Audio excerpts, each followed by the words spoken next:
Hello, in this video we're going to explore the VisualARQ section line features. In a previous video we have seen how we can manage section lines from the section manager panel, which we can open from here. So we can activate different section lines and turn them off. We can also create new sections from this icon or from the VisualARQ documentation toolbar from this icon over here. When we run this command, we need to select a section style, which basically determines some features of the section line, such as the text attributes or the arrow symbol. Click OK, and then we need to draw the section line as if we were drawing a polyline. I'm going to work from the top viewport, and in this case I'm going to create a jogged section. So I need to define the first point and other points in between until I'm done.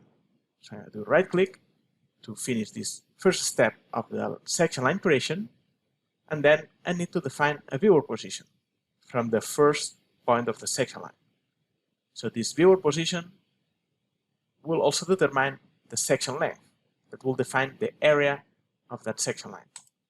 Finally, from the command line, I just type here a section text.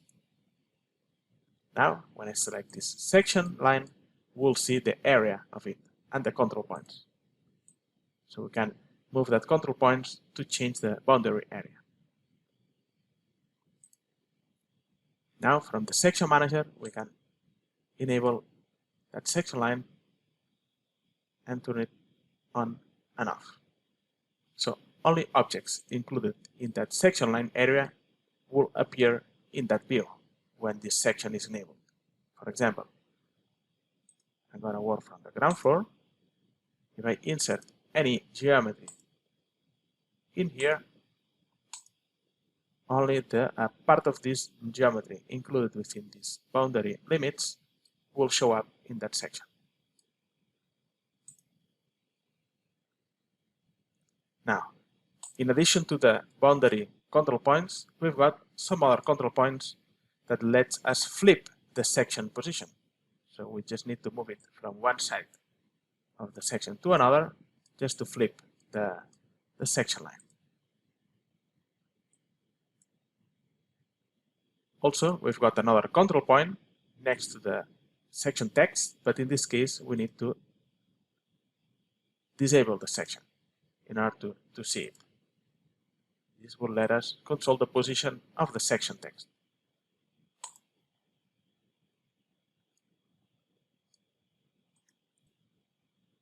We can also add new jogs to the section line. So we need to select the section. We keep pressing the right button of the mouse until this contextual icon appears, and then we select section and select Add Jog to Section option. We just need to define the position of this point. It doesn't really need to be exactly along the section line, so the point will be inserted in the nearest point.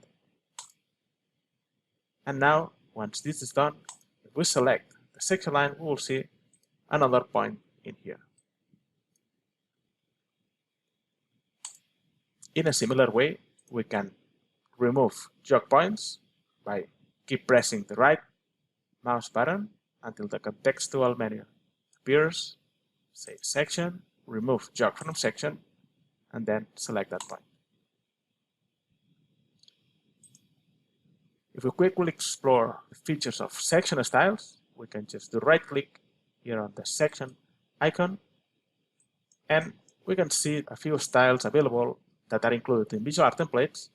And if we pick any from the geometry tab, we will see the different arrow types that we can choose from, including an option to create an arrow from a block. From the attributes, we'll be able to define the attributes of the text, which basically take the current dimension, Rhino dimension style, if this is set by parent, or we can override the text style with these options and define a new height or a new font. By the way, when we are working from the top viewport, if we want to see the section lines displayed above the rest of the geometry, we can change their visibility order using the Rhino bring to front command. We can find that command within the drafting toolbar. Under this Draw Order toolbar, we select Bring to Front and select the objects that we want to display above the rest of them. Now, no matter which floor we display, that we will see the section lines always displayed on top of them.